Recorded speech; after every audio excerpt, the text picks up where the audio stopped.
Saya nak tips skor A+ sejarah. Okey, sekejap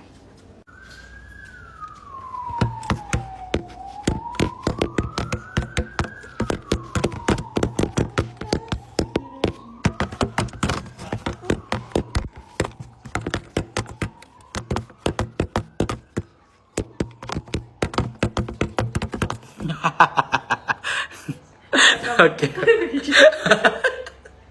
Okey, so ada 5 tips untuk skor A+ sejarah. So first, kamu kena belajar untuk faham apa yang kamu belajar. Alright, itu benda first. Sebab sewing silapan kita hafal apa yang kita belajar dalam sejarah, which is salah.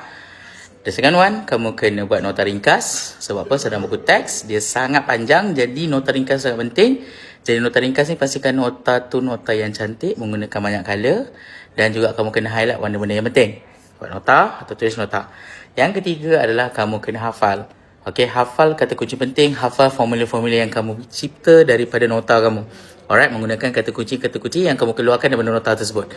Jangan hafal buku teks, jangan hafal buku rujukan, jangan hafal mana-mana nota yang kamu download, yang kamu print. Nota yang kamu tulis tu kamu hafal.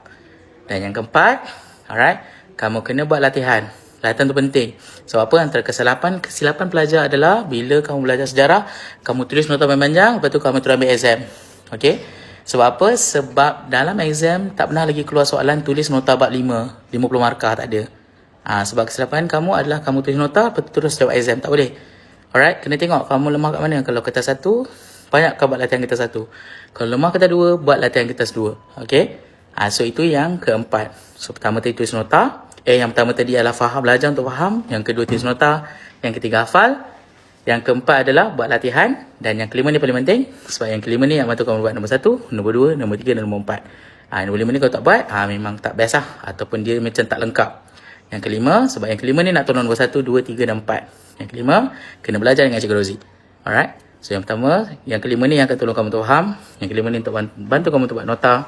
Yang kelima ni akan bantu kamu untuk hafal. Dan yang kelima ni juga akan bantu kamu untuk buat latihan. Okay? So 5 tips itu untuk kamu skor sejarah. Alright. So good luck untuk batch 09. Alright. Yang mana yang akan ambil trial dalam masa dekat ni.